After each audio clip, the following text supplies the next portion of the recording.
Assalamualaikum. Selamat. Awal Cepat kali. Hah? Ini Gimana?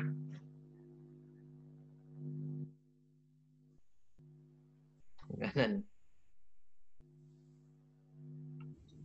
Dites dulu, Tat. Ya, Oh ya. sebanyak yang apa? Ada yang udah ada yang join ya. Ya Udah sih, ya. nanti jam 10 kurang 20 kita apa? Admin. Jeruk kemarin ada ambil. Alhamdulillah, surat saya udah ambil. Udah ya. Meja itu kan? Nggak lupa kemarin tuh. Hah? Yang di meja Nggak itu kan? lupa kemarin.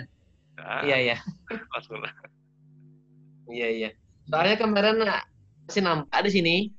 Oh iya, karena kan pas pulang aja ngambil ya. Oh, oh. Berarti Jam, setelah Mbak pulang kemarin ya?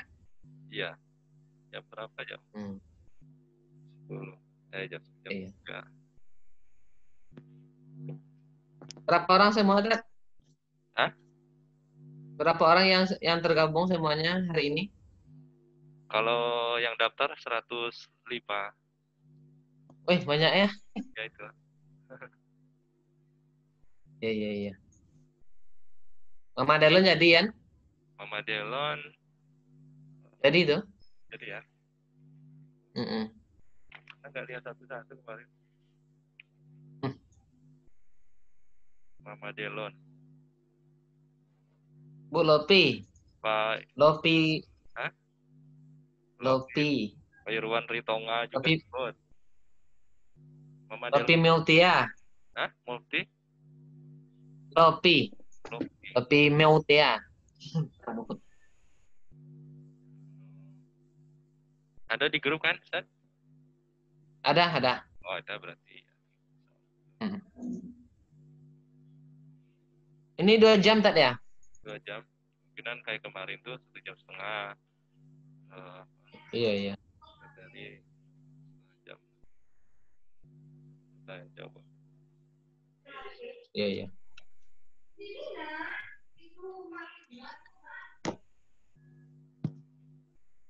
Bagusnya 2 hari dulu, Natat. Iya. Bu Yosi Gumala itu siapa, Ustaz? Itu bukan? Ya, si Kumala nggak tahu. Oh, bukan. Nggak tahu. Nah, siap. Ya udah mau join nih. Masih di waiting room. Ya, doa dulu kayak Ustaz. Hah? Ya, ya, 2 hari dulu, nak. Itu Pak. Ya, Ustaz. Nah, ya lah, nanti. Ya, Zat. Salam.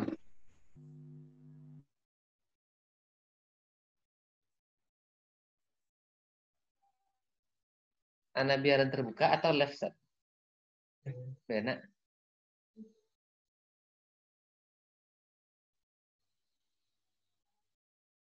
Semangat sih, mana betulnya.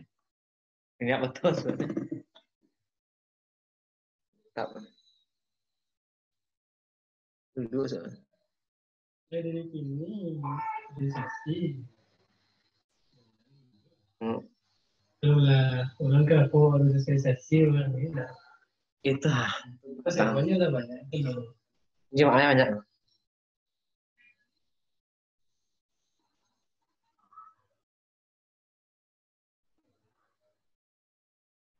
Sampai orang aku yang waktu pertama dari Binalu tuh mah harusnya kan lah jor-joran gitu tuh nak.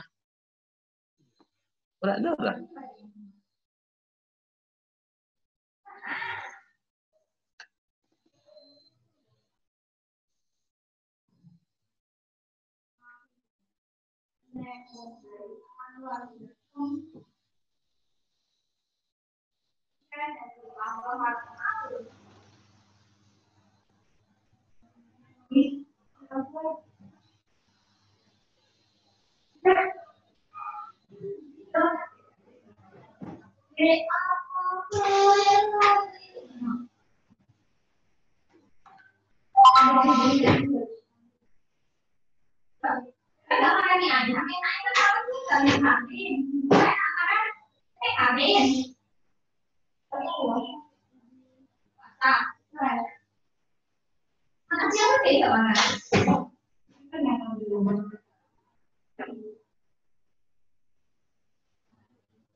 Kota Solok Sumatera Barat siap membuka pembelajaran sekolah berada di zona kuning dan berharap segera memasuki zona hijau. Pembelajaran tatap muka bagi sekolah dasar ini dengan dicobakan di sekolah-sekolah yang akan dijadikan acuan. Orang tua wajib menyediakan masker sama sanitizer. Sekolah Dasar Negeri 09 Pasar Pandan Air Kota Solok, Sumatera Barat menjadi sekolah percontohan pendidikan tatap muka. Sejak 20 Juli lalu, Percontohan ini gimana? Bukannya kasih sekolah. bagi murid kelas 1. Sekolah memperlakukan protokol kesehatan secara ketat, diantaranya dengan cek suhu tubuh, cuci tangan, dan memasang sekat di setiap meja siswa. Pakai sekat pakai plastik kan? Sebelum kegiatan belajar tatap muka, sekolah telah mempersiapkan segala sarana prasarana seperti penyemprotan disinfektan di lingkungan sekolah oleh tim gugus tugas COVID-19 Kota Solok. Lengkap perangkat saja. Selain itu, anak-anak yang hadir di sekolah hanya 10 orang saja setiap harinya. Kan? Dan Dulu itu mah konsep ngomong. dengan durasi Ya dulu melaksanakan. 45 menit.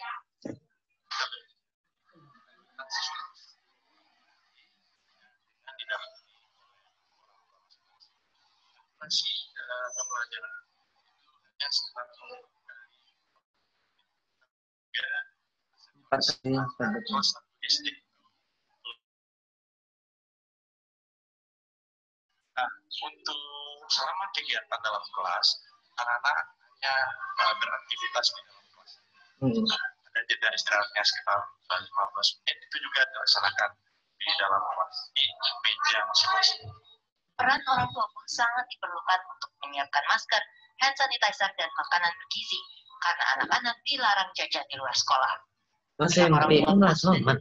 Di luar sekolah, Enak. mendapatkan Dia itu yang petunjuk aku mesti. mengenai uji coba sekolah tatap muka. Bukan lebih ya.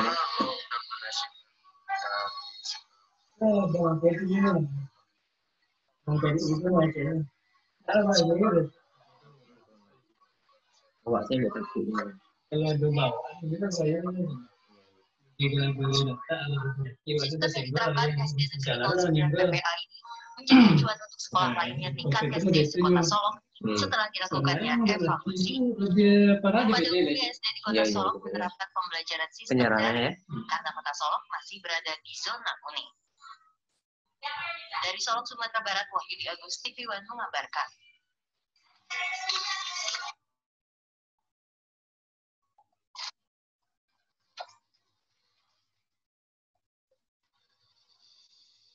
Di rumah aja CR sekolah lagi ya.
lagi musim batu akik mahal-mahal banget kayak beli, waktu lagi musim mahal-mahal banget kayak beli apa mandang-mandangnya, waktu lagi musim sepeda mahal-mahal banget kayak beli, motor banyak beli.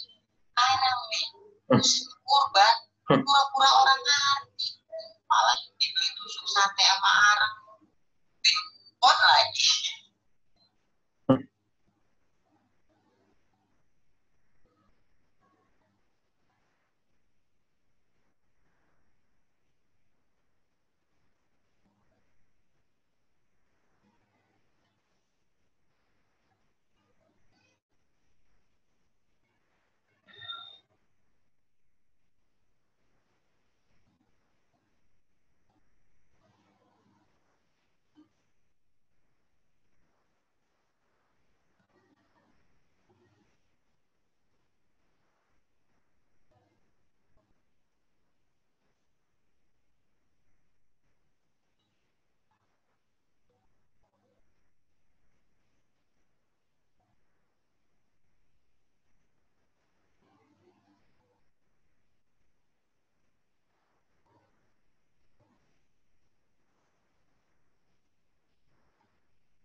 Riau, Ibu Rina Suryaningsih, Tangerang Selatan, Banten.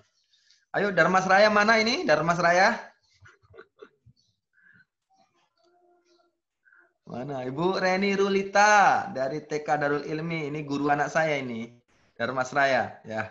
Assalamualaikum Bu Lofi Mutia dari Dharmasraya, SMP 5 ya. Lagi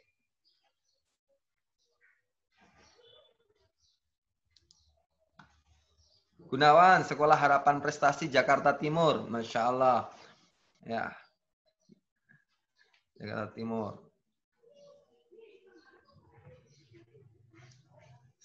Kalau Mas Zaid udah datang, sampein ya.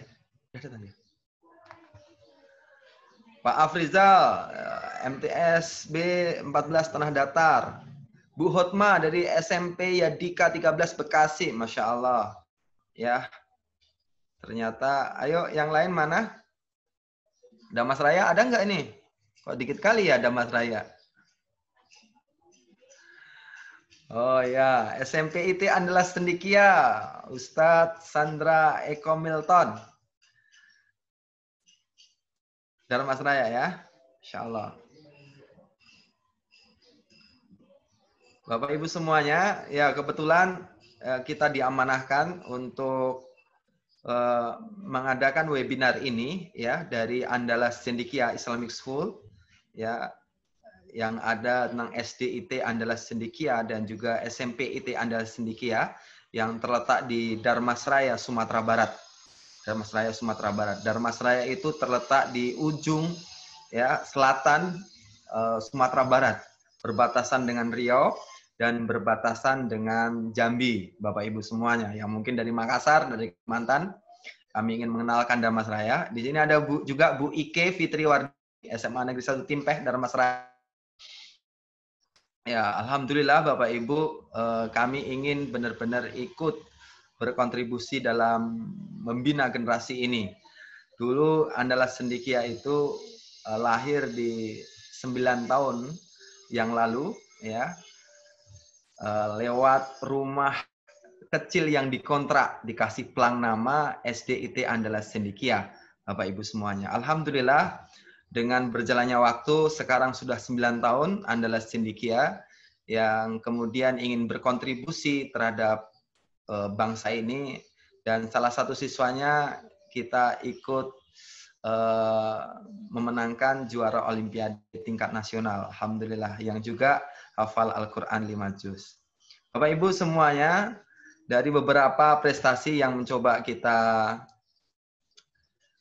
raih, itu dalam rangka untuk, sekali lagi, untuk ikut berkontribusi terhadap bangsa dan agama ini.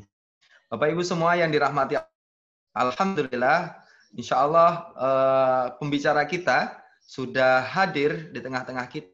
Allah, Bapak Ibu semuanya, yang belum kenalan tolong dimasukkan dalam chatnya ya, yang belum kenalan, jadi sehingga kita bisa tahu, dan nanti Bapak Ibu semuanya kita akan masukkan ke grup ya, ke grup, karena kita akan banyak berdiskusi bagaimana strategi-strategi memimpin sekolah, mengisi saja, saling berbagi pengalaman terhadap memimpin sekolah ini. Sini ada Bu Ike, beliau kemarin baru dari Korea, ya. Mudah-mudahan juga bisa berbagi dengan kita tentang bagaimana strategi memimpin sekolah ini. Bapak Ibu semuanya, kebetulan saya sangat kenal betul dengan pembicara kita kali ini, ya, Ustadz Zaid Syaifullah. Beliau seorang konsultan pendidikan, ya, beliau seorang konsultan pendidikan dan penemu metode TOPS, ya, dan jurnal pendidikannya, alhamdulillah, sudah dipresentasikan di Malaysia pada waktu itu, ya, di Malaysia pada waktu itu, dan alhamdulillah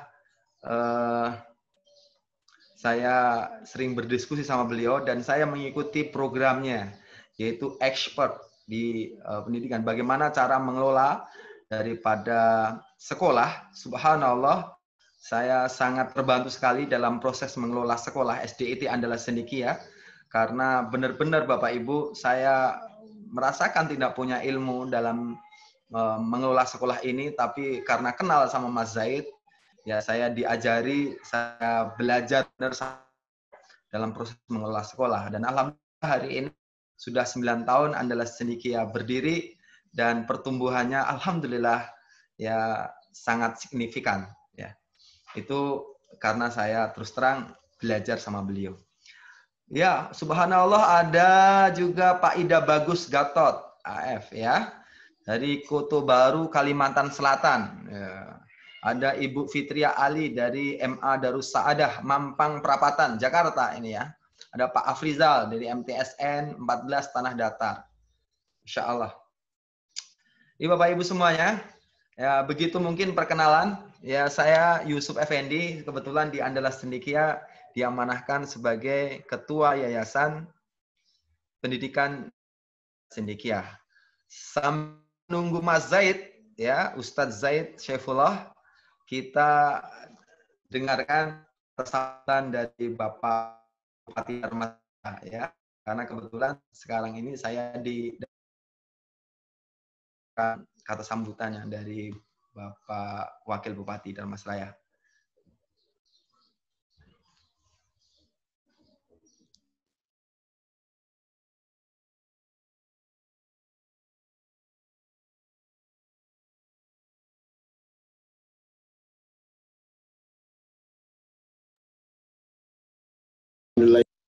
Rabbil alamin, puji syukur sama-sama kita ucapkan kepada Allah Subhanahu wa taala yang telah memberikan rahmat dan hidayahnya agar kita bisa berkumpul walaupun jarak jauh di lokasi ini dalam rangka menyatukan visi dan visi kita memajukan Kabupaten Dharmasraya yang sama-sama kita cintai ini. Salawat beriring salam tak lupa juga kita panjatkan pada Nabi besar Muhammad SAW yang telah membawa umatnya di alam yang gelap, di alam yang terang benderang yang sama-sama kita rasakan pada saat sekarang ini. Yang sama-sama kita hormati Bapak narasumber dari provinsi atau dari Jakarta. Nah, selamat datang Pak di Kabupaten Dharmasraya, dan yang sama-sama kita hormati juga teman kami, sahabat kami Bapak Yusuf. Selamat datang Pak Yusuf dengan acara webinar ini yang saya hormati juga guru-guru kepala sekolah yang ada di Kabupaten Dharmasraya, dan saya juga dapat kabar ada yang dari Makassar, ada dari Jakarta, yang pada umumnya NKRI lah. Dan kita berharap webinar ini bagi menuntut kita dalam COVID-19 ini bagaimana hendaknya guru-guru memberikan inovasi baru buat anak-anak didik kita yang ada di Kabupaten Dharmasraya dan pada umumnya Indonesia. Dan kita berharap dalam COVID-19 ini apalagi anak-anak kita diharuskan memakai katakan WA atau pakai YouTube, bagaimana hendaknya kita mengajak masyarakat kita itu, anak-anak didik kita itu menciptakan atau mau dia belajar, jangan sampai dia di rumah itu mono atau mengerjakan kerja yang lain. Dan kami berharap kepada guru-guru kepala yang ada di Kabupaten Dharmasraya, walaupun di Makassar, walaupun di Surabaya, walaupun di Jakarta, cobalah kita betul-betul ikhlaskan diri kita untuk menjadi guru pendidik untuk masyarakat kita yang ada di Indonesia ini. Pandemik COVID-19 ini yang melanda dunia, termasuk Indonesia dan termasuk juga Kabupaten kita Dharmasraya ini, dan kami berharap kita bersama untuk membangkitkan gairah masyarakat atau anak-anak kita walaupun belajar di rumah, untuk memberikan motivasi bagaimana betul-betul dia itu belajar. Semoga dengan webinar ini guru kepala sekolah memberikan inovasi-inovasi baru untuk anak-anak kita yang pada umumnya belajar di rumah. Demikian saja dari kami selaku Wakil Bupati Kabupaten Dharmasraya. Seandainya ada salah dan janggal, kami mohon maaf. Kami sudahi. Assalamualaikum warahmatullahi wabarakatuh. Alhamdulillah, waalaikumsalam warahmatullahi wabarakatuh. Itu tadi kata sambutan dari Bapak Wakil Bupati Dharmasraya, Bapak Haji Amrizal Datuk Raju Medan, Esos, ya, telah memberikan kata sambutannya kepada kita semuanya. Mudah-mudahan ya yang beliau sampaikan tentang bagaimana kita sebagai seorang kepala sekolah, sebagai pemimpin sekolah, ya, kita terus memberikan inovasi-inovasi, memberikan kenyamanan kepada murid-murid kita dalam hal pendidikan, walaupun pendidikan kita itu dari rumah, ya, dari jarak jauh, begitu. Bapak Ibu semua yang dirahmati Allah, begitu juga yang kita akan lakukan di webinar kali ini, ya.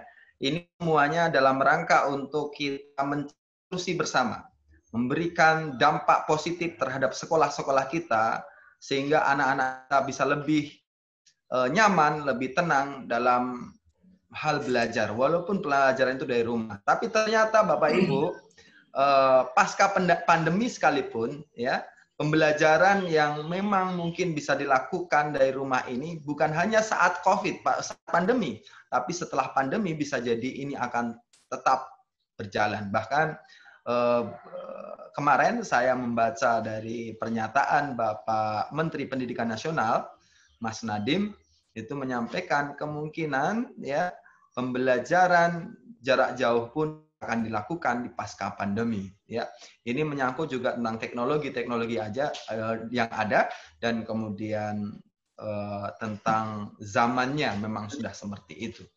Untuk lebih jelasnya, ya, Bapak Ibu semuanya, tentu kita Bapak Ibu sudah tidak sabar untuk mendengarkan bagaimana materi-materi yang luar biasa, ya, dari pembicara kita, Bapak Zaid Syaifullah, seorang konsultan pendidikan dan penemu metode TOPS ini.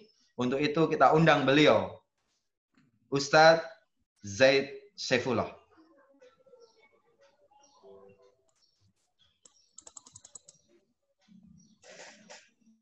Baik. Assalamualaikum warahmatullahi wabarakatuh semuanya. Waalaikumsalam warahmatullahi wabarakatuh. Langsung bisa dimulai.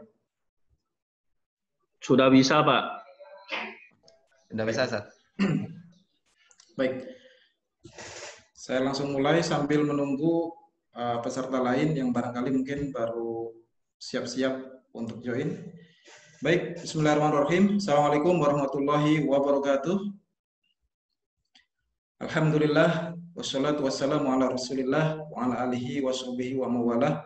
La hawla wa la quwata illa billah. Rabbi syrah li sadri wa yassir li amri wahlul 'uqdatam min lisani yafqahu qawli. Amma ba'du. Yang saya hormati tadi Wakil Bupati Darmasraya, yang hormati pula Ustaz Yusuf sebagai dan tentu yang saya hormati dan saya banggakan para kepala sekolah, para pemimpin sekolah, baik itu kepala sekolah maupun pengelola yayasan pendidikan dimanapun.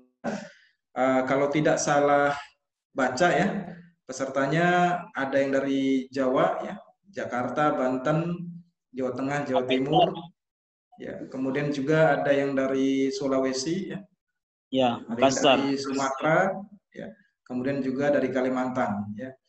Yang dari timur yang belum ada mungkin ya. Ada timur-timur kalau nggak salah itu. Ada satu yang mendaftar dari timur-timur. Ya, saudara kita yang dari timur-timur ternyata ada juga yang mendaftar di webinar ini. Nggak tahu udah gabung apa belum. Ya. Baik, yang belum gabung mudah-mudahan segera bisa bergabung. Ya, dan yang sudah bergabung saya ucapkan terima kasih banyak atas kesediaan Bapak dan Ibu semua untuk kita sama-sama berbagi ya dan belajar bersama berkaitan dengan bagaimana sih strategi kita dalam memimpin sekolah di era pasca pandemi. Ya. Bapak dan Ibu, sebelum kita masuk ke materi, saya ingin memastikan bahwa silakan Bapak dan Ibu ambil posisi duduk yang nyaman ya. Dan tentu pastikan sinyal internet juga dalam keadaan bagus ya. Baik, Ustaz Yusuf, ini ada rekamannya? Ada ya? Oke. Rekaman. Baik. Ada ya? Ada. Baik. Ya, Bapak dan Ibu semua, saya akan sharing berkaitan dengan bagaimana strategi kita dalam memimpin dan mengelola sekolah di era pasca pandemi. Beberapa strategi sebenarnya ini merupakan best practice ya, yang saya formulasikan menjadi sebuah metode yang biasa kalau saya ngisi pelatihan itu namanya metode TOPS ya. Di kesempatan kali ini karena hanya 2 jam itu pun kurang, biasanya kalau saya memberikan materi pelatihan itu 3 hari 2 malam ya, kalau untuk memperdalam lebih jauh. Dan kalau tadi yang Ustaz Yusuf sampaikan, kalau ikut programnya itu sekitar 6 bulan ya. 6 bulan dengan ada mentoring, kemudian juga ada pendampingan. Baik, ke atas lebih 60 sampai 90 menit saya akan sampaikan materi. Saya sih pengennya ada apa namanya pembagian kelompok juga, namun karena waktu yang tidak memungkinkan, paling nanti 30 menit sisanya kita pakai untuk tanya jawab ya atau diskusi, dan barangkali Bapak dan Ibu juga bisa sharing ya berkaitan dengan pengalaman yang tentu banyak sekali ya yang nanti bisa disampaikan juga di forum sesi tanya jawab nanti. Baik Bapak dan Ibu, langsung saja saya akan menyampaikan sharing kita pada kesempatan kali. Saya akan tampilkan slide yang Mudah-mudahan bisa membantu visualisasinya. Baik, Bapak dan Ibu, materi kali ini berkaitan dengan strategi memimpin sekolah di era pasca pandemi. Ya, Bapak dan Ibu semua, sebagaimana kita ketahui bersama ya bahwa dunia saat ini itu sedang digegerkan dengan sebuah makhluk super kecil ya, sangat kecil sekali ya, tidak terlihat oleh mata. Makhluk itu kemudian dinamakan COVID-19 ya. Angka 19 ini mengikuti tahun di mana makhluk ini muncul dan ditemukan ya. Makanya disebut COVID-19. Di Indonesia sendiri, COVID-19 ini baru resmi diumumkan sebagai pandemi itu ketika di bulan Maret ya. Di bulan Maret diumumkan. Nah, praktis ya di Indonesia sejak Maret itu kehidupan berubah ya. Interaksi berubah termasuk dalam bidang pendidikan ya. Perubahan ini mendatangkan krisis atau pandemi ini mendatangkan kebiasaan-kebiasan baru ya. Harus pakai masker gitu ya kalau keluar rumah, kemudian jaga jarak, sering cuci tangan atau pakai hand sanitizer, kemudian juga upayakan selalu stay di rumah, kemudian aktivitas-aktivitas, interaksi-interaksi pun kemudian berubah. Yang biasanya langsung ya, bertemu langsung itu kemudian berubah ya, beralih menjadi lewat digital ya. Kalau siswa pembelajaran jarak jauh, kemudian kalau para karyawan ya itu juga melakukan WFH, bekerja dari rumah. Nah, demikian juga para guru mengajarnya dari rumah, siswa belajar dari rumah, guru mengajar dari rumah atau dari jarak jauh. Ya. Baik, Bapak dan Ibu, berkaitan dengan COVID-19, sebentar, ini kok ada, sebentar. Coba ini yang narasumber nak. Narasumber siapa? Ya. Baik, Bapak dan Ibu, berkaitan dengan COVID-19, ya tentu ini mendatangkan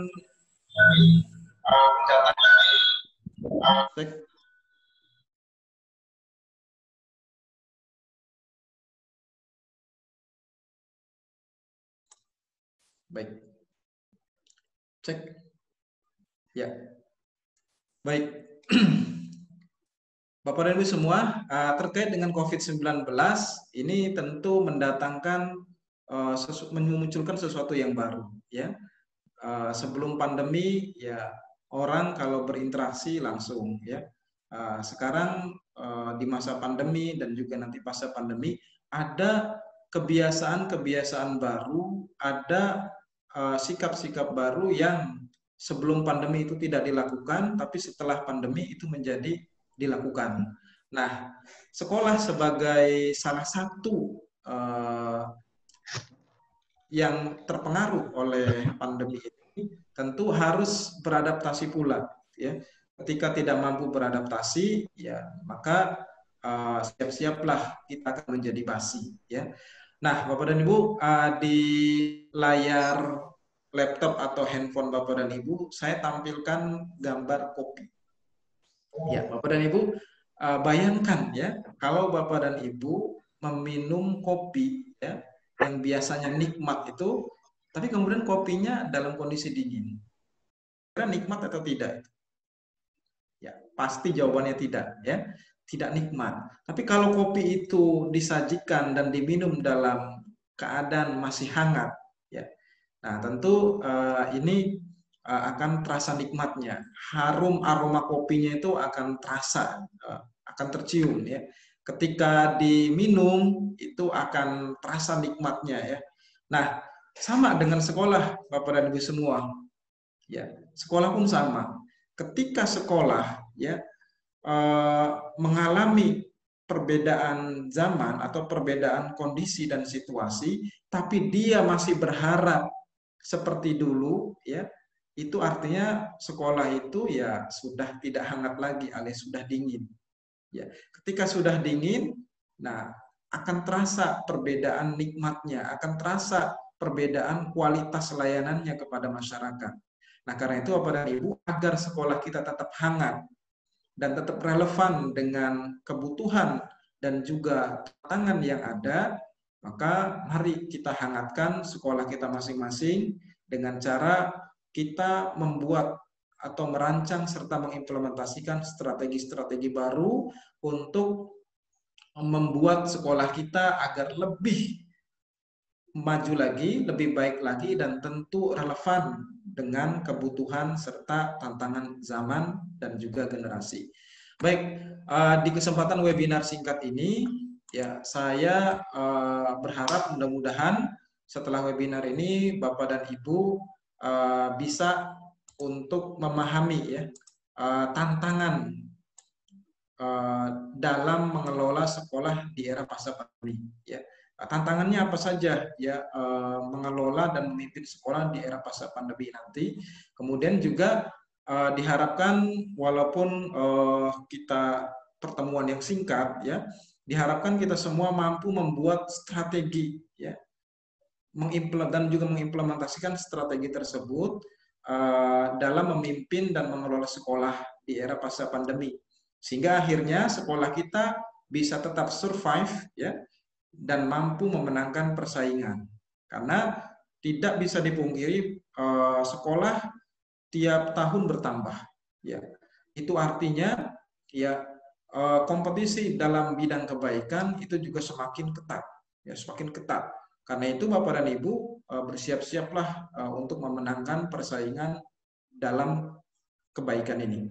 Kemudian yang ketiga, ya kita semua mampu mendesain strategi pembelajaran yang efektif ya, di era pasca pandemi. Sebenarnya seperti apa pembelajaran yang efektif di era pasca pandemi yang ini akan relevan juga dengan kebiasaan-kebiasaan baru yang dilakukan selama pandemi dan juga nanti pasca pandemi itu akan tetap berjalan.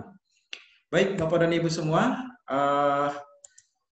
mengawali materi singkat saya, ya saya ingin menyampaikan berkaitan dengan kondisi Indonesia di masa pandemi, ya.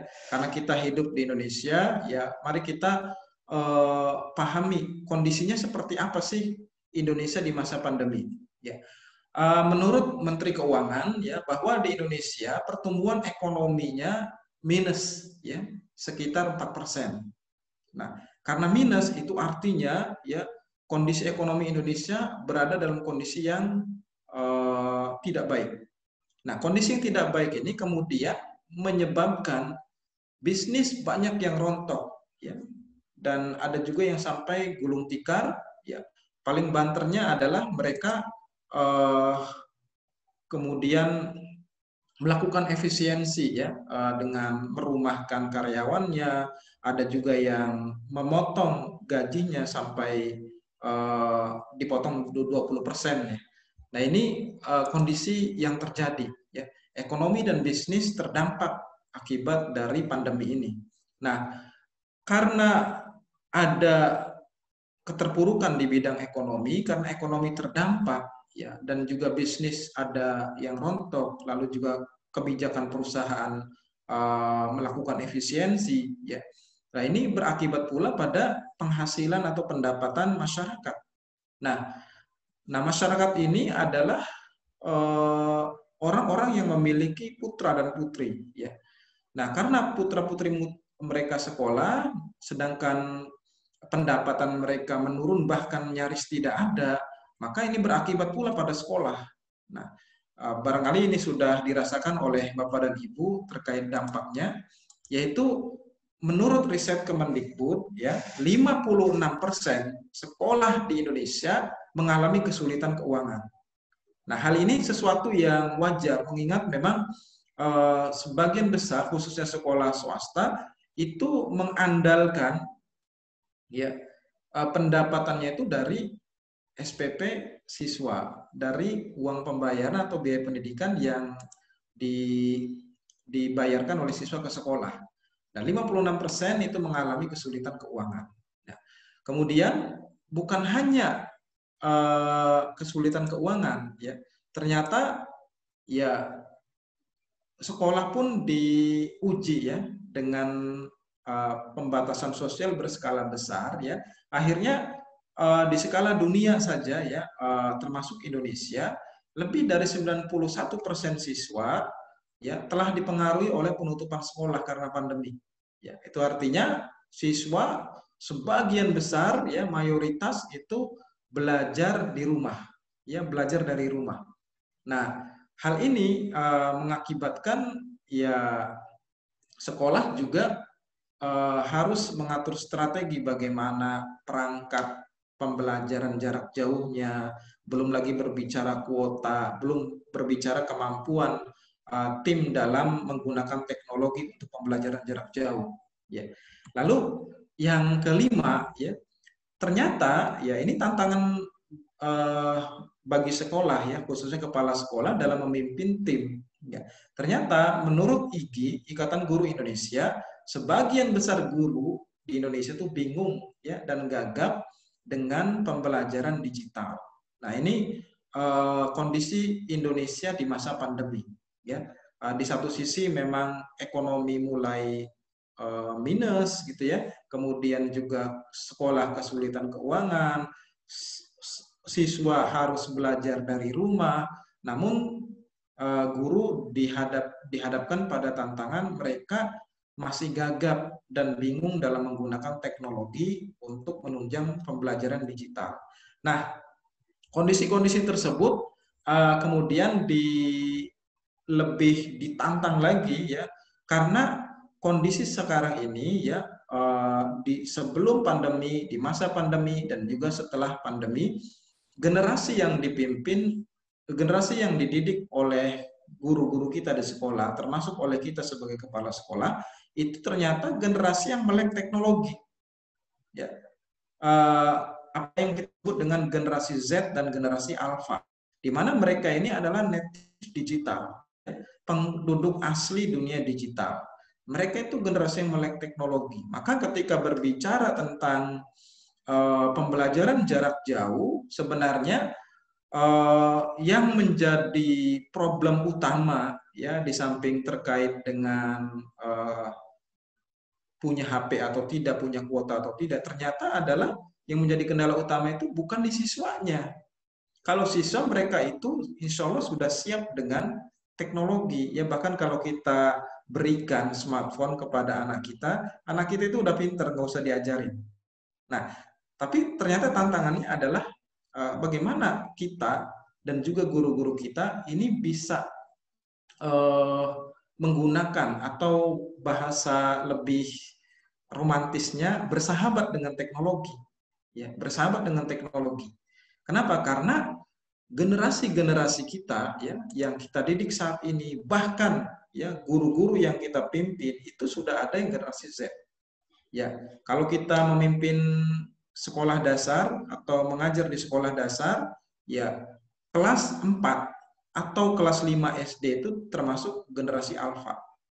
Sedangkan kelas 6 atau kelas 5 itu generasi Z.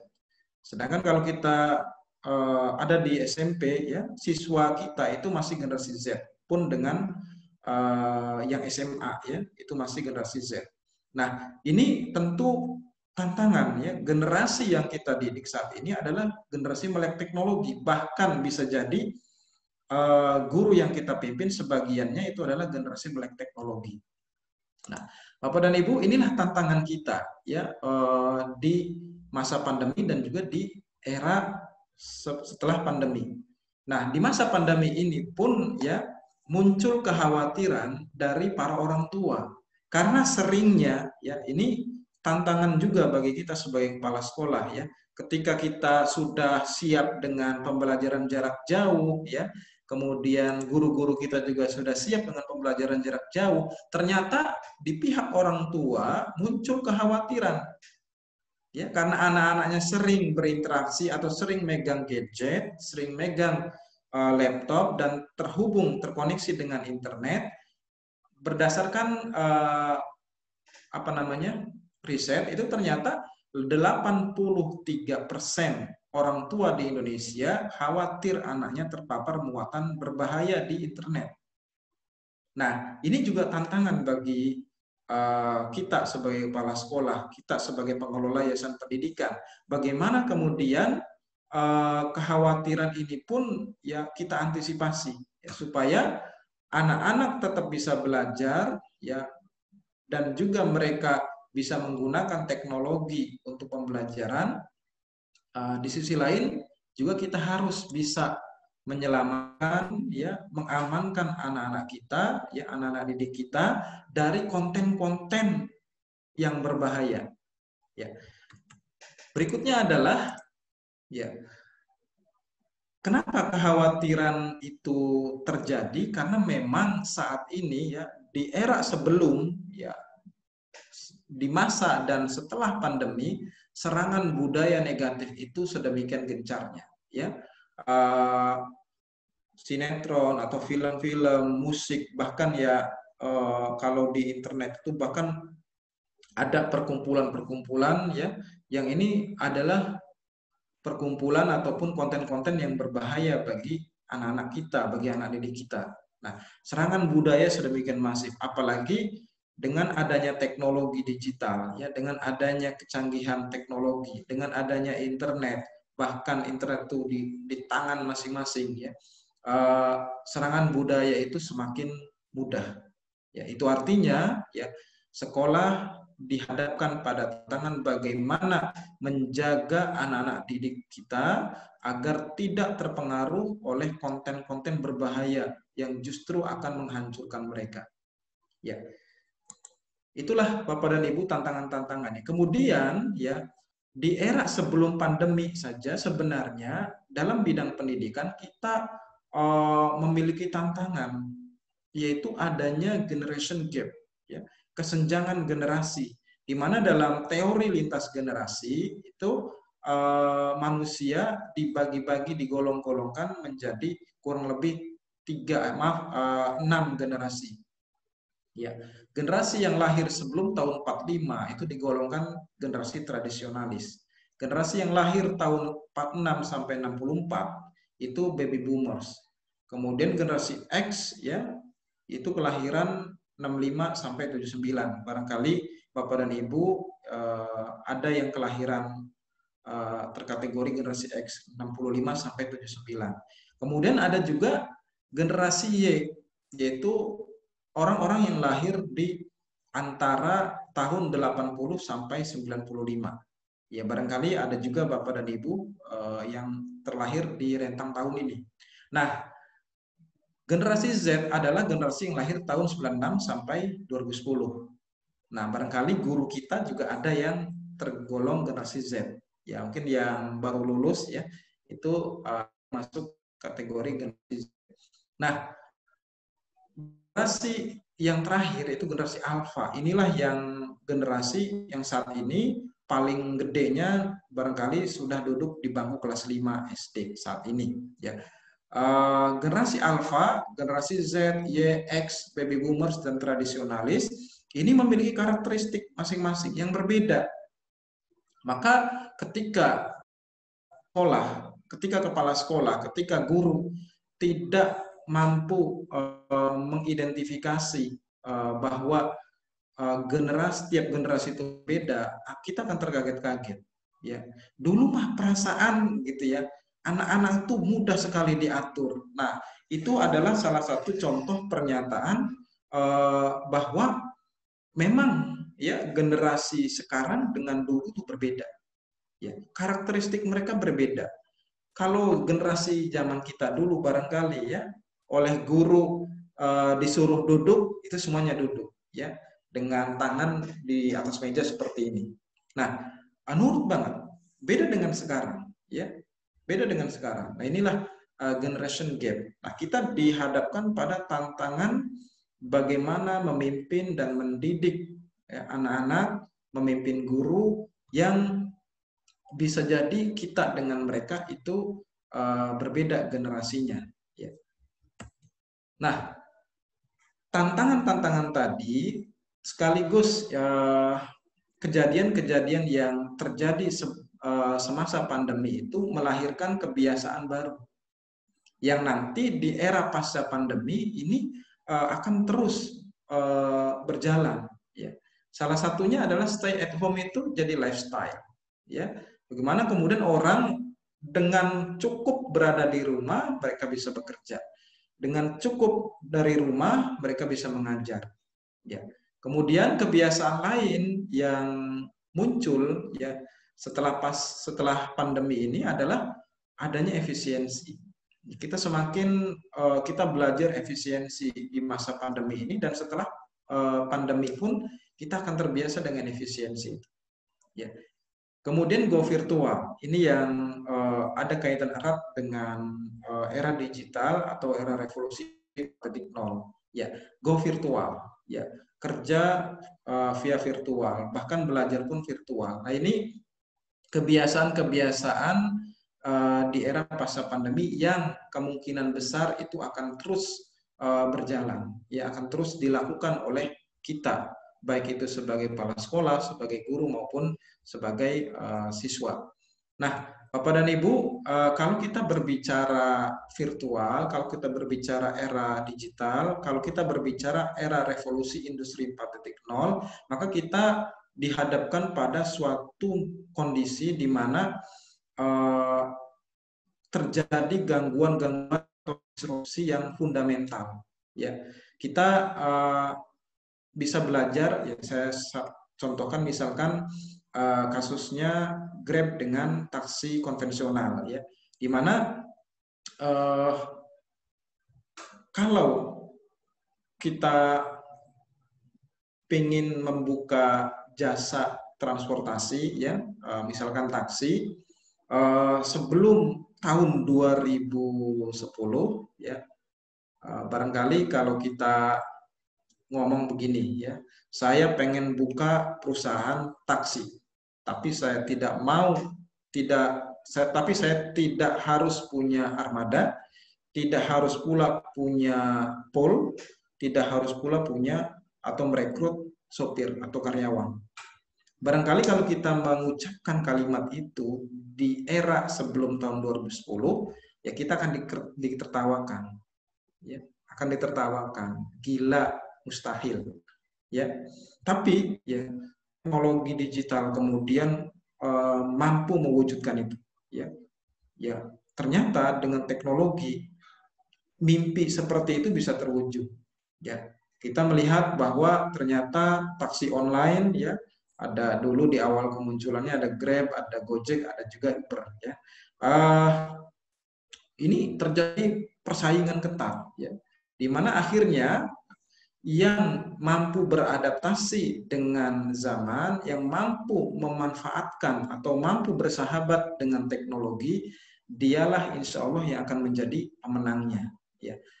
Grab dan taksi konvensional, ya saya contohkan Express, itu ternyata sebenarnya mampu memberikan pelajaran berharga bagi kita sebagai kepala sekolah bahwa era sekarang adalah era teknologi. Maka sudah seharusnya kita mampu bersahabat dengan teknologi agar teknologi tersebut mendatangkan kebaikan dan kebermanfaatan bagi umat manusia. Nah, karena itu Bapak dan Ibu, guru, ya, karena sekolah itu terdiri SDM yang vital itu adalah guru, ya, maka sekolah atau guru, ya, ketika tidak mampu beradaptasi dengan teknologi, ketika tidak mampu bersahabat dan memanfaatkan teknologi, maka siap-siaplah, ya, guru tersebut akan dikalahkan oleh kecanggihan teknologi.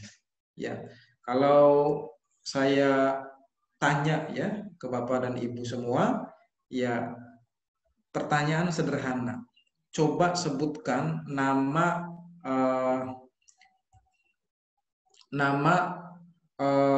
raja-raja kerajaan Demak berikut tahun mereka memerintah.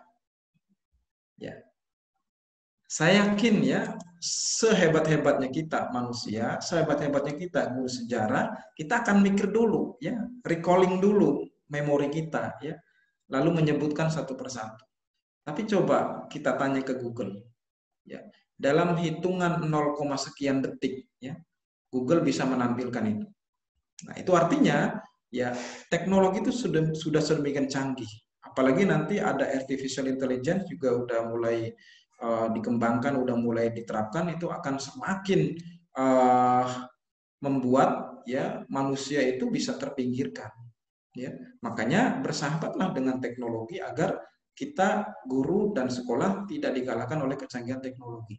Pun ya karena generasinya adalah generasi Z dan Alpha tadi, generasi yang merupakan penduduk asli dunia digital, ya, maka guru dalam hal ini bisa saja ya kalau tidak mampu beradaptasi dengan teknologi, ya, beradaptasi dengan era revolusi industri 4.0 ini akan dikalahkan oleh siswanya.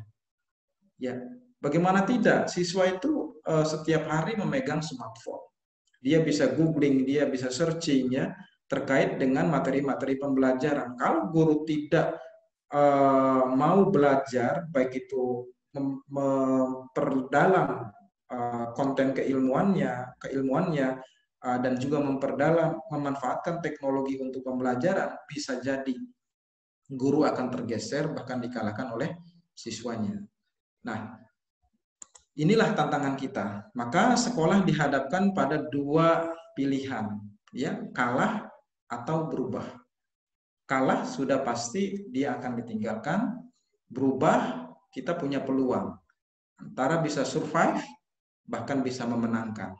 Nah, untuk itulah tidak ada pilihan lain bagi kita sebagai pemimpin sekolah kalau kita dihadapkan pada pilihan kalah atau berubah. Tentu yang kita pilih adalah berubah. Ya, berubah, dan berubah. Nah, namun bagaimana cara berubahnya? Ya, tentu inilah yang ingin saya sharingkan pada Bapak dan Ibu semua. Nah, sebelum kita berbicara bagaimana cara berubahnya, ya, bagaimana strateginya, ya, ada pertanyaan mendasar yang kita jawab. Apa yang harus kita lakukan terhadap kondisi yang terjadi? Tadi kan disampaikan kita harus berubah, pilihannya adalah berubah. Pilihannya adalah berubah. Nah, apa yang harus dilakukan? Inilah. Yang pertama adalah kita harus mampu ya menyelamatkan generasi ini, ya, generasi di Indonesia dan juga dunia dari kehancuran. Ya, nilai-nilai yang bertolak belakang ya dengan fitrah manusia, ya, LGBT, ya, kemudian juga seks bebas, narkoba, ya, perzinahan dan lain sebagainya, ini harus dijauhkan dari anak didik kita. Kita harus menyelamatkan generasi kita dari kehancuran. Kenapa? Karena kalau ini dibiarkan, maka generasi kita yang akan datang ya itu bisa menjadi generasi yang antah berantah. Ya. Kalau sekarang kita saksikan kerusakan moral, kemerosotan moral terjadi pada anak-anak muda, pada anak remaja kita, nah bagaimana ke depan? Ya, kalau sekarang rusak, ke depan apalagi? Maka kondisi seperti ini harus kita perhatikan bersama, harus menjadi concern kita bersama, apalagi kita adalah orang-orang yang berkecimpung di dunia pendidikan. Dunia yang membantu, membimbing generasi agar menemukan jalan yang lurus, jalan kebaikan, dan jalan yang benar. Nah, harus kita selamatkan. Kemudian yang kedua yang harus kita lakukan adalah berusaha agar kita sebagai kepala sekolah, agar kita sebagai guru, agar kita sebagai sekolah bisa tetap survive.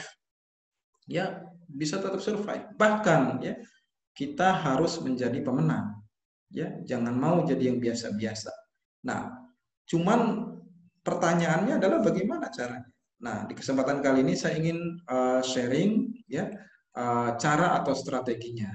Nah, sebelum berbicara strategi, saya ingin menyampaikan ya model sekolah ya yang relevan dengan kondisi zaman ya, dengan kondisi saat ini, kondisi di mana eranya adalah era revolusi industri 4.0, bahkan ya menurut salah satu ilmuwan itu mengatakan tahun 2023 kita itu akan masuk pada era baru, era revolusi industri 5.0 ya. Nah, model sekolah yang relevan dengan tantangan zaman adalah model sekolah yang mampu ya memadukan 4 komponen yang saya sampaikan ini. Yang pertama adalah sekolah memiliki prinsip pendidikan yang jelas, ya, prinsip pendidikan yang jelas, ya. Nah, tanpa adanya prinsip pendidikan yang jelas, sekolah itu akan diombang-ambing pada muatan kurikulum, pada konsep pendidikan yang tidak jelas pula, ya. Anginnya ke barat ikut ke barat, anginnya ke timur ikut ke timur. Nah, milikilah prinsip pendidikan. Nah, kemudian yang kedua, ya, sekolah yang relevan dengan era revolusi industri 4.0 adalah sekolah yang mampu, ya, memadukan, ya, kecanggihan teknologi, ya, dalam pembelajaran. Maka model dan desain pembelajaran yang harus diterapkan oleh sekolah itu harus relevan dengan tantangan zaman. Lalu yang ketiga, model sekolah yang terbaik yang bisa menjawab tantangan zaman adalah ketika SDM yang ada di dalamnya memiliki konsep diri, termasuk kompetensi diri yang relevan pula dengan tantangan zaman. Dan terakhir, sekolah yang terbaik, ya, model sekolah yang terbaik itu adalah model sekolah yang memiliki sistem, ya, yang memiliki sistem keorganisasian yang kuat, memiliki sistem sekolah. Nah, 4 unsur atau 4 komponen inilah yang harus ada dalam diri sekolah agar sekolah itu mampu menjawab tantangan zaman. Nah, bagaimana strateginya? Ya, strategi yang bisa kita lakukan, ya, sebagai kepala sekolah, ya, itu ada kurang lebih 5. Setidaknya ada 5. Ya. Walaupun turunan sebenarnya banyak, tapi kalau saya saripatikan, ya, di pras-pras itu ada 5, ya. Yang pertama, ya, sekolah harus mengimplementasikan, ya, menerapkan konsep pendidikan yang relevan. Nah, maka kita perlu mengevaluasi, kepala sekolah perlu mengevaluasi apakah, ya, kurikulum pendidikan yang diadopsi oleh sekolah, apakah program-program yang dijalankan oleh sekolah untuk anak didik kita itu relevan dengan tantangan dan kebutuhan zaman atau tidak. Itu yang pertama. Kemudian yang kedua, tidak akan mungkin sekolah, ya, bisa survive, bisa memenangkan persaingan kalau SDM yang ada di sekolah itu tidak relevan dengan tantangan zaman. Ya. Seperti apa sebenarnya SDM yang relevan itu nanti saya akan jabarkan atau jelaskan secara singkat. Kemudian yang ketiga yang harus dilakukan, ya, strategi yang harus dilakukan oleh kita kepala sekolah, mulai sekarang kita harus membiasakan diri memimpin tim, ya, mengelola mereka sesuai karakteristiknya. Sudah tidak zamannya lagi kita memaksakan cara-cara kita kepada tim, apalagi tim kita adalah guru kita itu generasinya ada yang Z, ya. Kita generasi X memimpin Y saja itu sudah ada gap, apalagi generasi Z.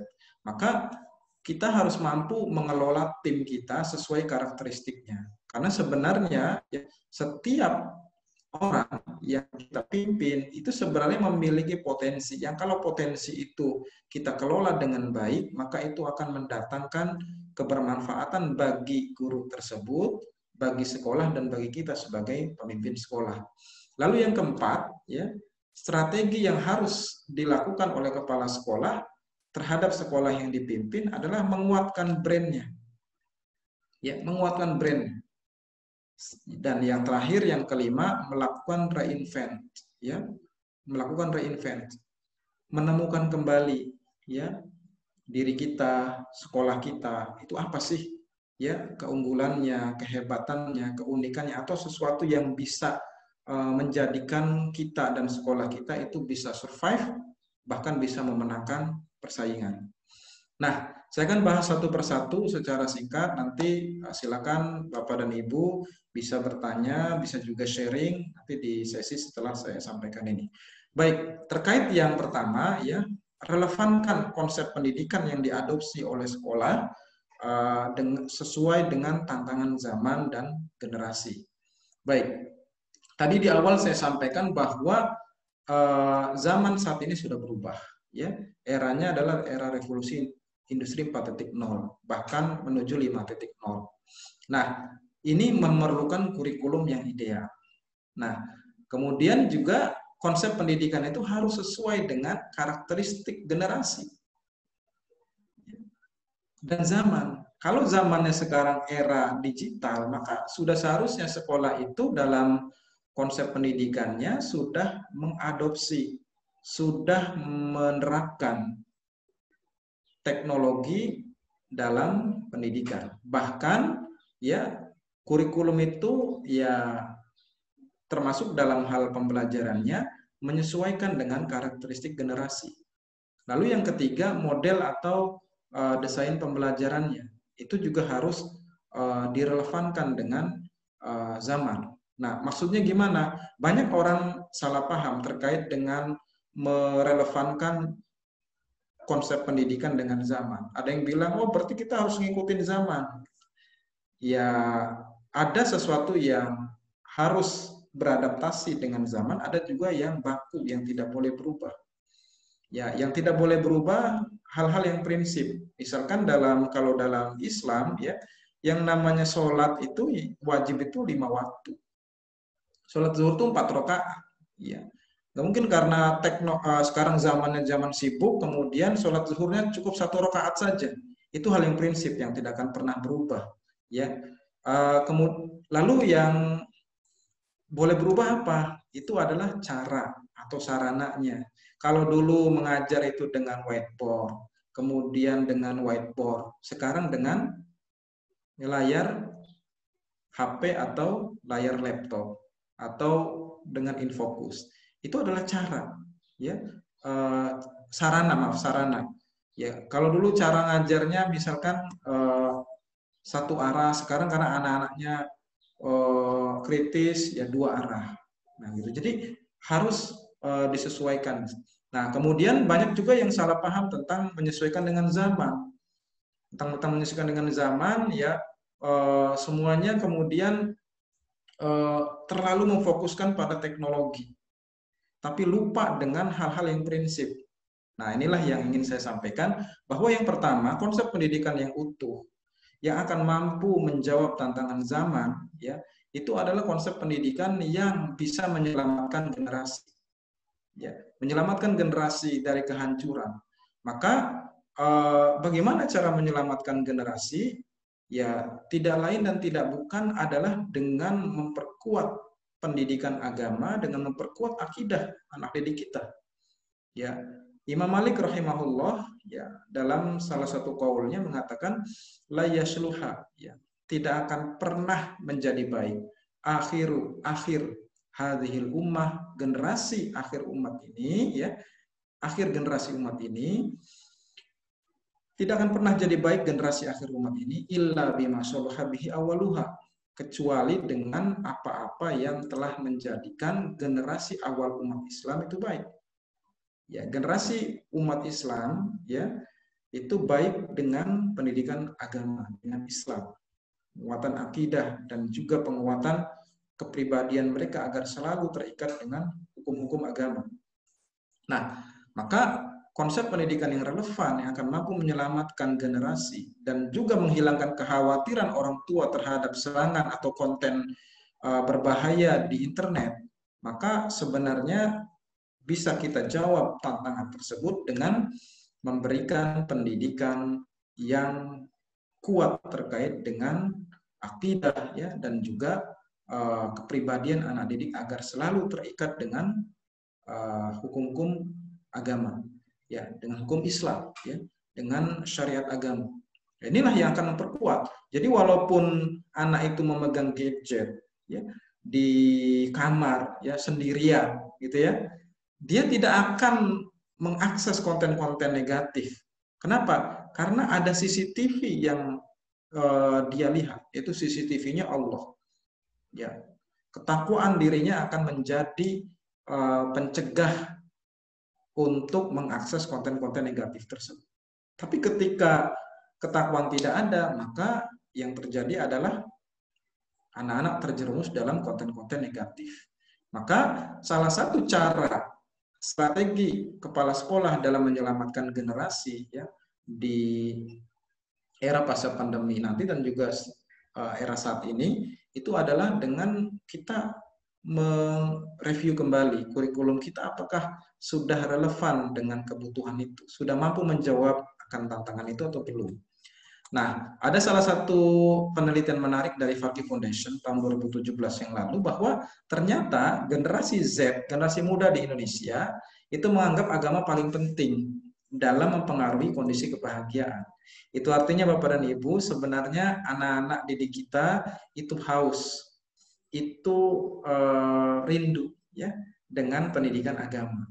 Nah, karena menurut mereka agama itu paling penting dalam mempengaruhi kebahagiaan mereka. Nah, inilah sebenarnya yang harus kita suguhkan ke anak didik kita, bukan malah meniadakan pendidikan agama. Gitu.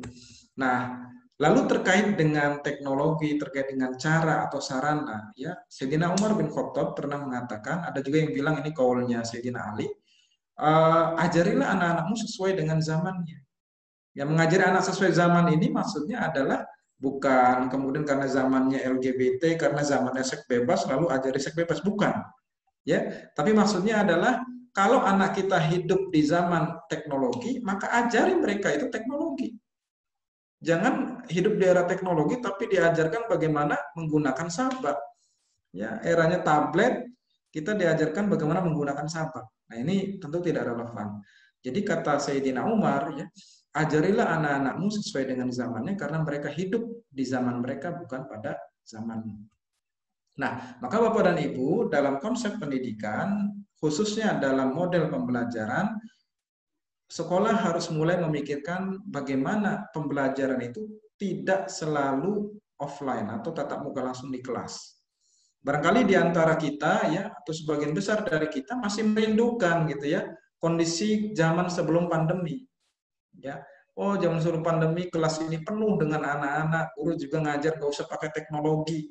Ya, di era pasca pandemi ya kita harus memikirkan bagaimana kebiasaan go virtual itu bisa tetap terakomodir. Nah, maka salah satu caranya adalah sekolah harus mulai memikirkan bagaimana menerapkan pembelajaran blended atau saya senang menyebutnya hybrid, hybrid learning ya. Jadi dikawinkan antara pembelajaran offline atau tatap muka langsung dengan pembelajaran digital.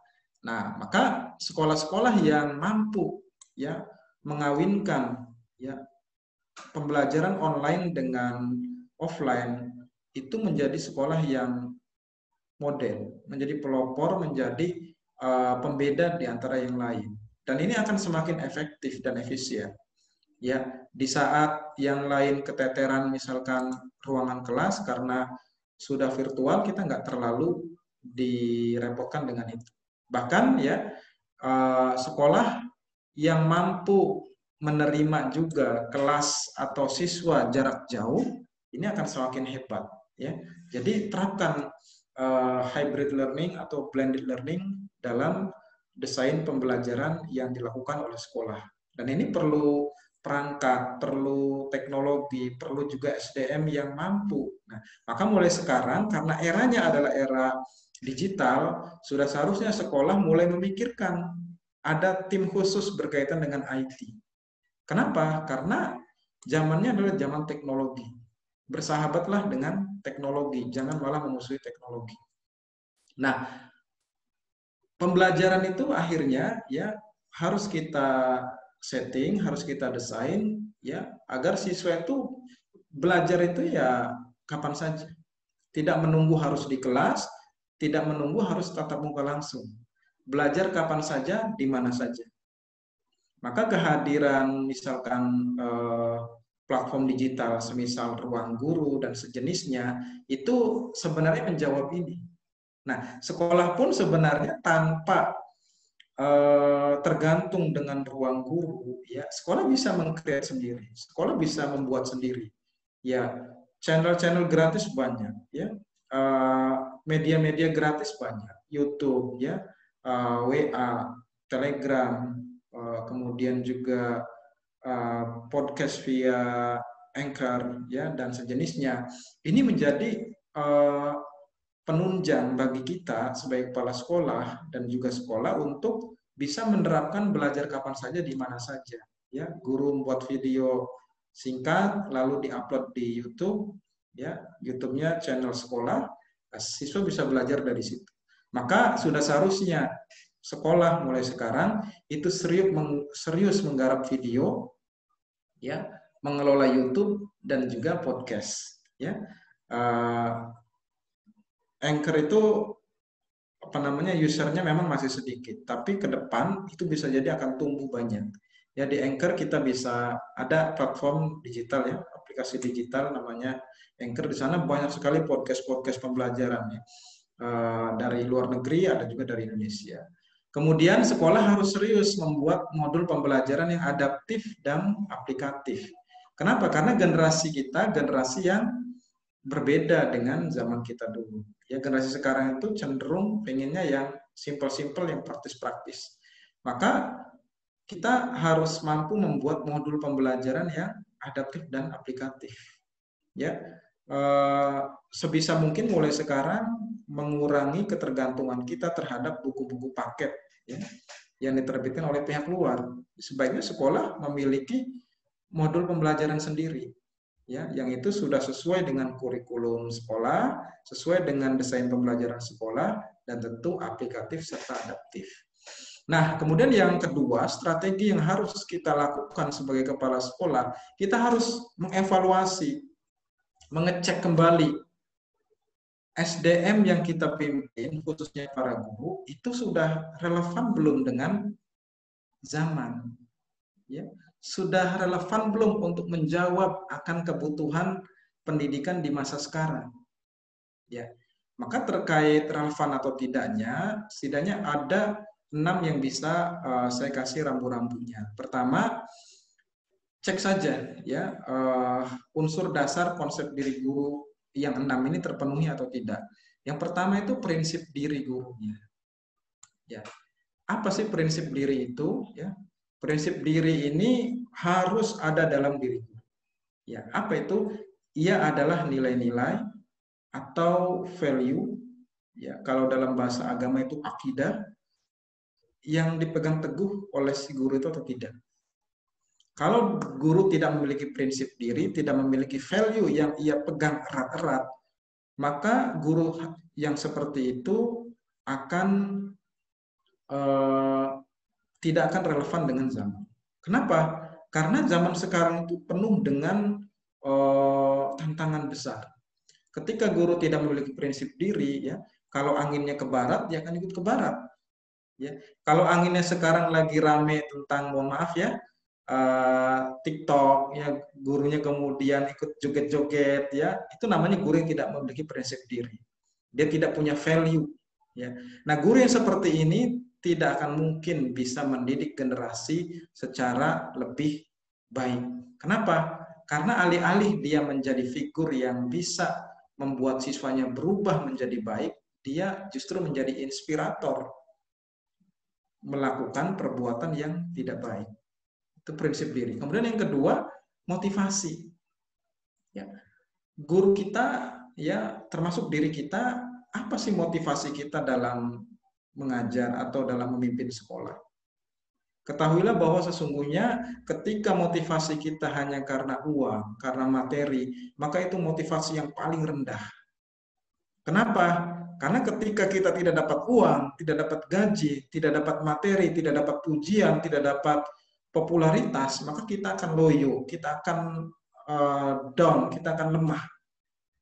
Nah, tapi motivasi yang harus dimiliki oleh guru adalah motivasi semata-mata karena dorongan spiritual, semata-mata karena ingin beribadah, ingin memberikan kontribusi yang baik bagi manusia.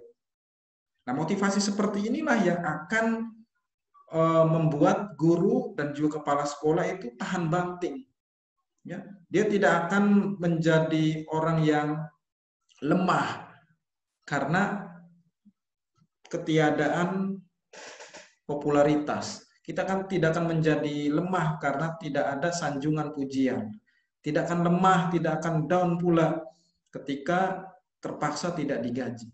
Orang yang motivasinya spiritual, dia akan sekuat tenaga untuk memberikan yang terbaik karena dia yakin dia itu sedang bertransaksi bukan dengan manusia, tapi dengan Tuhannya, yaitu Allah Subhanahu wa Ta'ala. Inilah prinsip unsur yang kedua yang harus dimiliki oleh guru ketika guru pengen relevan dengan tantangan zaman. Ya. Kemudian yang ketiga itu visi. Ya. Guru kita termasuk dari kita, apa sih visi kita menjadi kepala sekolah? Apa sih visi kita memimpin yayasan? Apa sih visi kita menjadi guru? Ya. Ketika orang tidak memiliki visi, maka siap-siaplah dia akan menuju tempat yang nggak karuan. Tidak jelas tujuannya. Tapi kalau memiliki visi, dia hidupnya, aktivitasnya, kalau guru aktivitas mengajarnya itu didorong dan akan mengarah pada visi itu. Sehingga orang yang memiliki visi, dia tidak perlu instruksi, dia akan tidak perlu diawasi oleh kepala sekolah, tidak akan perlu pula kita sebagai kepala sekolah diawasi oleh yayasan atau oleh dinas pendidikan. Kenapa? Karena kita punya visi sendiri. Yang visi itu relevan dengan aktivitas kita sebagai kepala sekolah atau guru. Lalu yang keempat, ya, unsur dasar yang harus dimiliki guru, ya, agar konsep dirinya relevan dengan tantangan zaman, itu harus punya passion. Ya, harus punya passion. Ya, passion itu apa? Ya, passion itu secara sederhana adalah kesenangan kita, kesukaan kita. Jadi kalau kita melakukan itu senang banget, enjoy, ya, itu passion. Jadi kalau kita melakukan aktivitas sebagai guru, kita senang banget, itu berarti passionnya. Ya. Guru yang memiliki passion, kepala sekolah yang memiliki passion sebagai kepala sekolah, guru yang memiliki passion sebagai guru, dia akan bekerja dengan tanpa rasa beban. Ya. Jadi keren banget kalau guru sudah memiliki 4 ini. 4 ini aja udah keren. Yang pertama, prinsip diri dia punya. Motivasinya spiritual. Visinya dia punya. Dia juga senang dengan aktivitas itu. Maka ini akan melahirkan guru yang memiliki energi yang super power. Perasaan kayak nggak ada matinya. Guru yang seperti ini tidak akan dibatasi oleh jam kerja. Kalau guru yang belum memiliki 4 ini bisa jadi, ngapain, bukan jam kerja, bukan urusan saya. Saya pun digaji udah sampai jam 1 siang saja. Ini guru yang belum memiliki 4 ini. Tapi kalau guru yang memiliki 4 ini, ya, malam-malam ditelepon oleh orang tua, kepala sekolah juga ditelepon oleh orang tua, terkait permasalahan anaknya atau terkait permasalahan sekolah, kan dia akan senang melayaninya. Dia tidak akan merasa berat. Kenapa? Karena dia memang passionnya seperti itu. Karena dia visinya juga itu, motivasinya spiritual, dan dia juga punya prinsip. Ya. Lalu yang kelima, ya, yang harus dimiliki oleh guru adalah keahlian. Ya, punya passion, punya visi, punya motivasi yang baik, punya prinsip diri yang kuat, tapi tidak punya keahlian. Nah, ini juga bermasalah. Maka guru zaman sekarang harus punya keahlian di samping keilmuan yang dia ajarkan. Kalau guru biologi, dia ahli dalam bidang biologi. Kalau ia guru bahasa, dia ahli dalam bahasa yang ia ajarkan itu. Kalau guru matematika, dia ahli dalam matematika itu. Dia mampu mengajarkan matematika. Jangan sampai guru matematika tidak paham dengan materi matematika. Ya. Kemudian karena eranya era digital, guru harus memiliki keahlian juga yang di samping keilmuannya tadi, yaitu terkait dengan penguasaan teknologi. Maka sudah saatnya kita sebagai kepala sekolah harus memetakan kembali kepala guru-guru kita itu sudah memenuhi 5 unsur ini apa belum? Ya. Kemudian yang keenam, ya, keteladanan. Ya, guru yang relevan dengan tantangan zaman adalah guru yang memiliki keteladanan. Percuma guru punya keahlian, punya passion, tapi dia tidak memiliki keteladanan. Maka keteladanan ini penting, apalagi generasinya yang kita didik saat ini adalah generasi zaman now, generasi digital yang serba kritis. Ya, kalau dulu kita nggak berani mengkritik guru, apalagi langsung, ya, nggak berani. Nah, sekarang, ya, jangankan mengkritik, memukul saja mereka berani. Nah, guru yang tidak punya keteladanan ini tidak akan bisa mendidik generasi menjadi lebih baik. Lalu yang terakhir, yang ketujuh, karisma. Ya, guru harus punya karisma. Ya, karisma. Ya. Guru yang memiliki karisma, ya, walaupun dia belum ngomong, ya, siswa itu sudah tahu maksudnya. Dia belum menyampaikan, belum mengucapkan kalimat nasihat. Guru yang memiliki karisma, nasihat itu sudah sampai duluan ke anak didik kita. Nah, itulah 7 unsur dasar yang harus dimiliki oleh guru manakala ingin menjadi relevan, ya, dengan tantangan zaman. Itu strategi kedua, Bapak dan Ibu semua. Maka di strategi pertama konsep pendidikannya, di strategi kedua adalah konsep pendiri pendidiknya. Nah, kemudian yang ketiga, karena generasinya adalah generasi yang berbeda dengan kita, kalau kepala sekolah itu memimpin setidaknya dua jenis manusia, ya, atau 2 macam, ya. Yang pertama memimpin guru, yang kedua memimpin siswa. Ya, jadi kepala sekolah itu sebenarnya orang yang luar biasa. Ya, kalau pemimpin perusahaan dia memimpin karyawannya saja, tidak memimpin anak-anak karyawan itu. Tapi kalau kepala sekolah, dia memimpin guru juga sekaligus memimpin siswa. Maka kita sebagai kepala sekolah harus menerapkan strategi bagaimana mengelola tim sesuai dengan karakteristiknya. Ya, kalau generasi X, ya, mungkin relevan, masih nggak jauh beda dengan kita. Kalau ibu-ibu atau bapak-bapak masuknya generasi X. Ya, kalau generasinya beda, inilah yang perlu pengelolaan yang relevan dengan karakteristik mereka. Nah, secara garis besar, saya tidak akan panjang lebar membahas tentang karakteristik ini karena waktu yang terbatas. Nah, generasi Z dan generasi Alpha ini secara umum, ya, dia itu generasi native digital, ya, orang-orang yang menjadi penduduk asli dunia digital, ya, digital native. Nah, mereka ini akrab dengan teknologi. Namun gaya mereka, ya, sikap mereka ini yang barangkali berbeda banget dengan generasi Y, Z, generasi Y, X, apalagi baby boomers.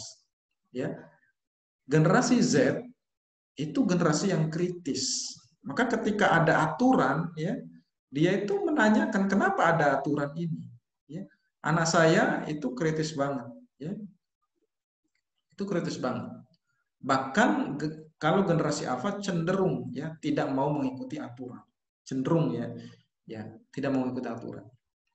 Kemudian, ya, kalau karakteristik ini tidak kita pahami, maka kita akan mencap mereka itu orang-orang yang melawan kita, orang-orang yang tidak taat dengan kita. Padahal memang karakteristik mereka seperti itu. Bisa jadi mereka tidak bermaksud untuk menentang kita, tapi memang karena mereka dibesarkan di zaman yang membuat mereka seperti itu, maka akhirnya mereka seperti itu. Seperti misalkan generasi Alpha itu bossy, sukanya nyuruh-nyuruh, nggak mau disuruh, sukanya ngatur. Ya, kenapa? Karena generasi Alpha itu ketika dia lahir, bahkan sebelum lahir dia sudah kenal teknologi. Ketika di masa kandungan ibunya Facebookan. Post.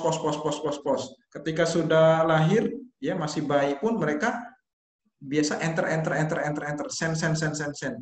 Itu kan artinya apa? Perintah, nyuruh terus. Maka ketika dia tumbuh menjadi besar, dia akhirnya menjadi orang-orang yang tidak mau disuruh, cenderung tidak mau disuruh, bossy, pengennya nyuruh.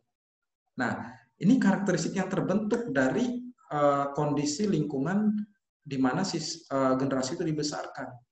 Nah, ini perbedaan karakteristik ini, baik itu tim sebagai guru maupun sebagai kepala sekolah, itu harus disiasati oleh kepala sekolah, sehingga tim akan menjadi solid dan mencapai nilai yang kondisi yang positif. Nah, kemudian yang berikutnya, Bapak dan Ibu, para pemimpin sekolah dan pengelola yayasan pendidikan, yang keempat, ya, mulai sekarang sekolah harus memikirkan, ya, brand yang bisa membedakan sekolahnya dengan sekolah lain itu apa. Ya, maka dalam hal ini kepala sekolah harus memikirkan bagaimana memperkuat brand. Ya, kalau di kampung saya mau beli mie instan itu orang nggak bilang mie instan merek apa gitu ya, tapi bilangnya Pak Sarimi. Ya, Sarimi Sarimi itu ya Sarimi Gaga. Ya, orang mau beli air mineral bilangnya Aqua, padahal yang dijual bisa jadi ya Sanqua ya atau yang lainnya. Nah, inilah brand. Nah, Bapak dan Ibu, kalau disebut nama sekolah kita, apa yang terbersit di benak atau di pikiran masyarakat? Itulah brand kita. Ya. Maka terkait brand ini, kita harus memperkuatnya. Nah, kenapa? Karena brand ini adalah sesuatu yang bernilai tinggi. Ya. Orang rela ngebela-belain dapat sesuatu karena brandnya. Kayak misalkan kalau kita ngopi, ya ngopi itu kan ya minum kan ya.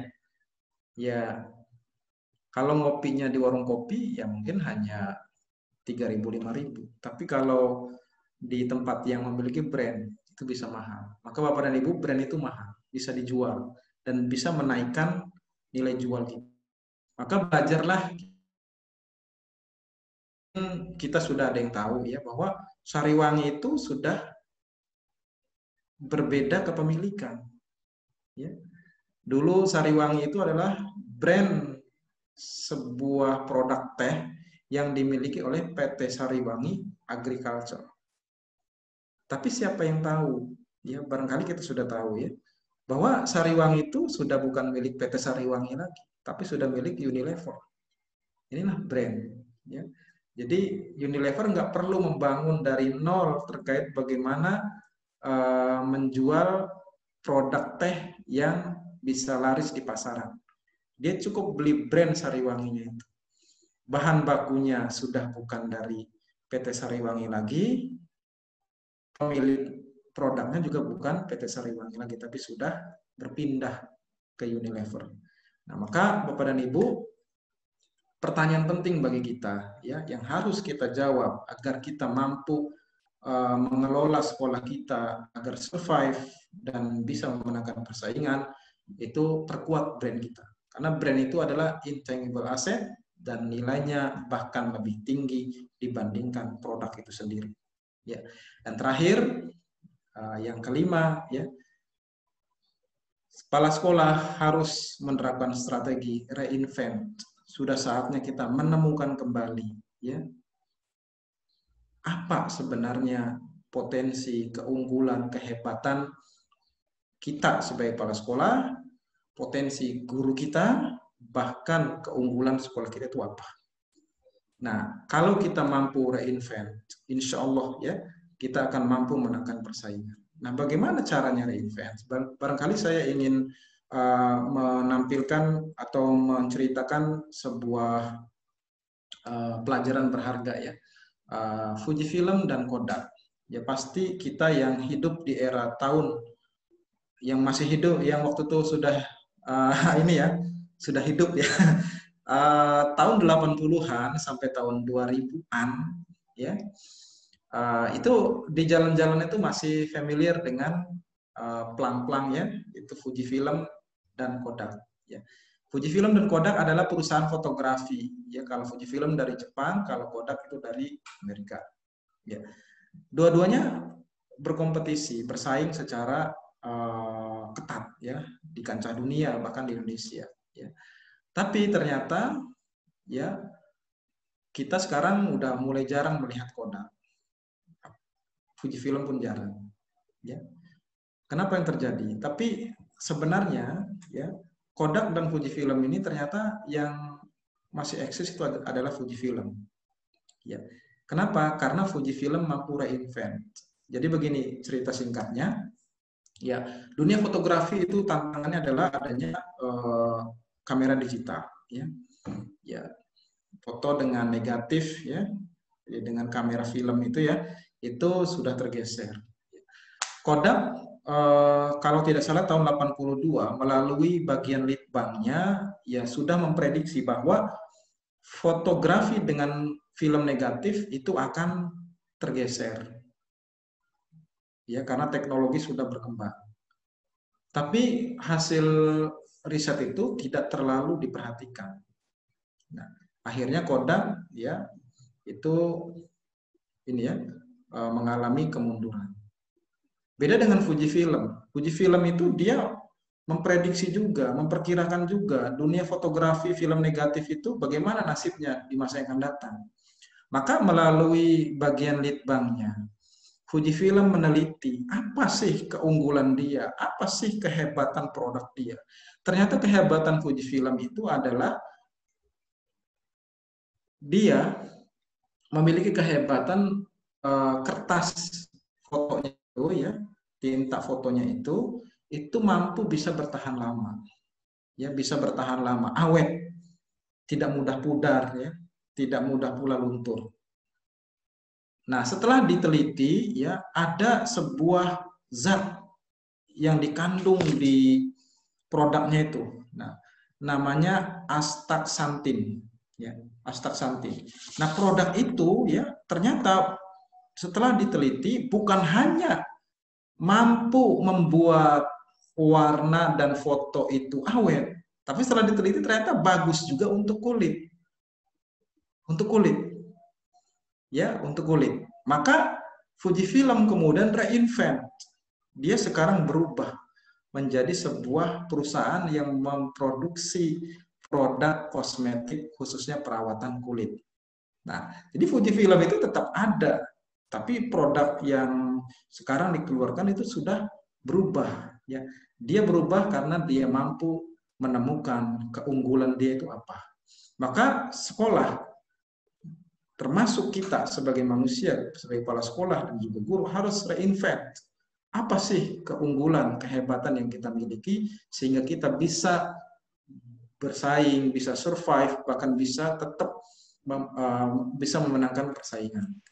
Itu Bapak dan Ibu, bagaimana reinvent itu bisa dilakukan? Setidaknya untuk sekolah ya analisa sekolah itu dengan SWOT dulu ya.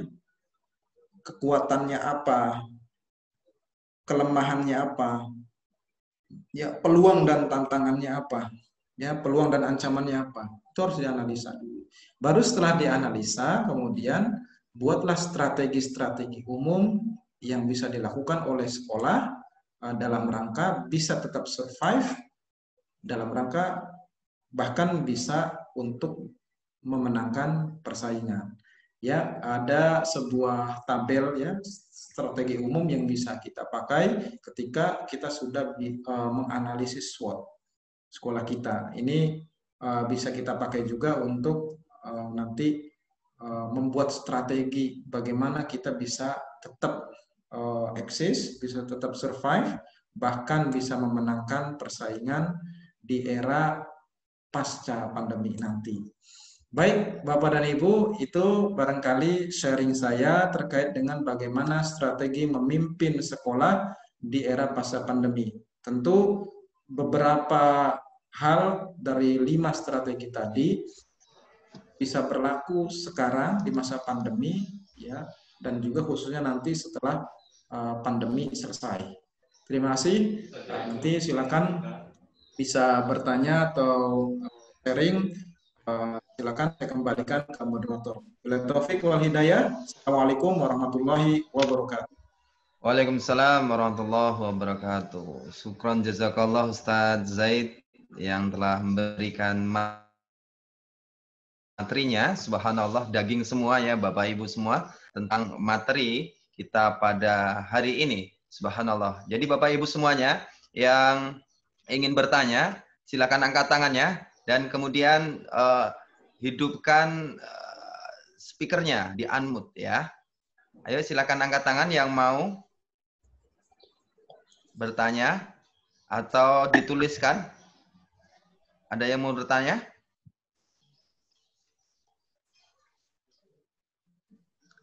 Dan silakan dituliskan kalaupun ada ataupun angkat tangan boleh. Bapak Ibu semuanya.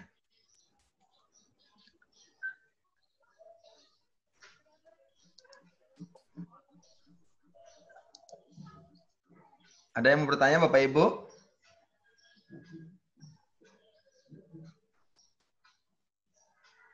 Nah, ini ada dua kemungkinan. Yang pertama sudah siapa? Martira Khairani. Martira Khairani. Bu Martira Khairani, mana dia? Silakan Ibu.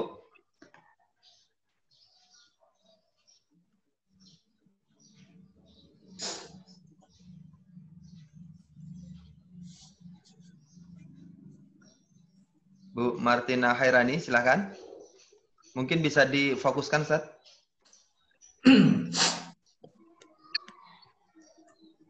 Martina Khairani, Ustaz.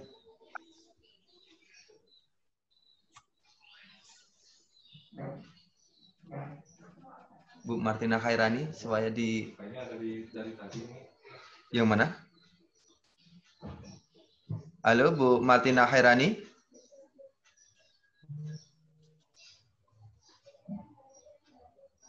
Dari tadi bawa handnya kayaknya. Yang mana dia? Ada yang mau bertanya Bapak Ibu, silakan. Tentang sekolah kita, tentang penyampainya tadi bahwa ternyata dengan perkembangan zaman harusnya kita juga berubah tentang sekolah kita. Ya, bagaimana dengan sekolah kita?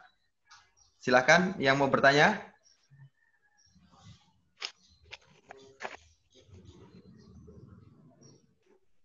Bu Reni, ada Bu Reni mau bertanya? Ya, silakan Bu Reni, dihidupkan.